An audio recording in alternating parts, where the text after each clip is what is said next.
Hey guys, this is Chris Roy from Legacy Counselors, a estate planning firm in Massachusetts and Connecticut. All we do is estate planning and elder law, and today we're talking about Medicaid and the Medicaid application process. So, for anybody that's ever been through this, they'll tell you this is a bit of a process. That's the first thing I want to lay out is prepare for a long haul. This is not a matter of you submitting an application and hearing back in a week, a month, or even 3 months. Typically, these can take anywhere from 9 to 15 months. I know that sounds absurd, but this is a long process, and I think by the end of this informational video, it might make a little bit more sense as to why.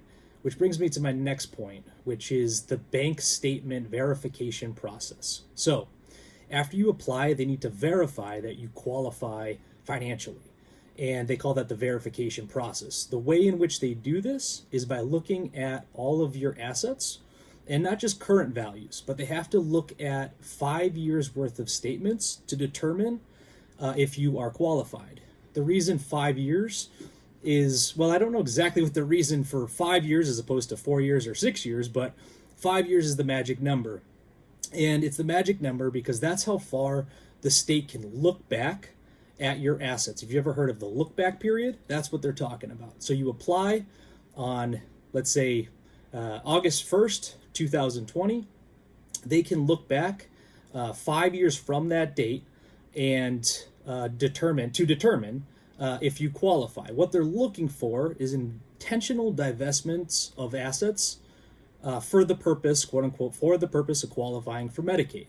So anything that you cannot explain what it was used for, anything that was not obvious, if it's a check from your checking account to John Doe HVAC company, they're going to understand that that is a service that you paid for.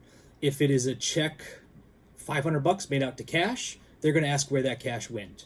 If it is a $50,000 transfer, let's say to your daughter or son, or if there was a check made out to Boston University or whatever school of your choice for tuition, they're going to probably understand that it's not for the applicant themselves, and they're going to consider that to be a gift. Why is that important? Well, an intentional divestment of wealth, i.e. a gift, is going to disqualify you from being able to receive care under Medicaid. So the whole idea is, if I had $1 million today and I had to be under $2,000 tomorrow, well, if I give $1 million to my kids today, I'll be under the requisite dollar amount tomorrow when I go and apply. And that's just too easy of a game, so to speak.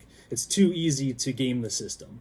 So prepare for a long process and prepare to have to submit 5 years worth of bank statements.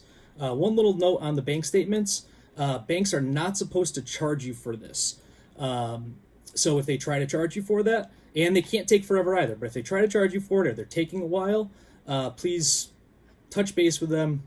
Let them know that they're not allowed to do that, and that you need those documents in order to get yourself, your loved one, whether it's a spouse or a parent, the care that they need.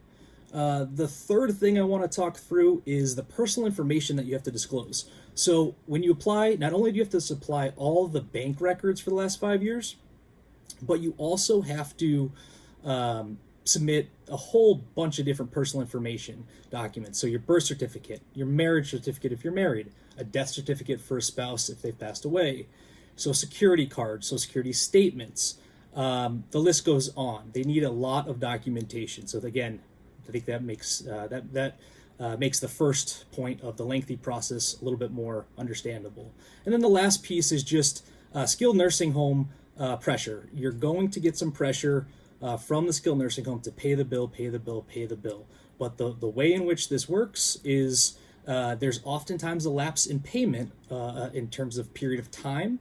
But assuming you do end up getting the application approved, well, in that case, the skilled nursing home should be able to get paid retroactively. So there's some nuance here. I can't get into everything, but I know a lot of people are going through a lot of things right now with their loved ones, and I hope I can just shed a little bit of light on this daunting process, and I hope that's helpful. So to everybody out there, stay safe, stay well, and we'll talk to you next time.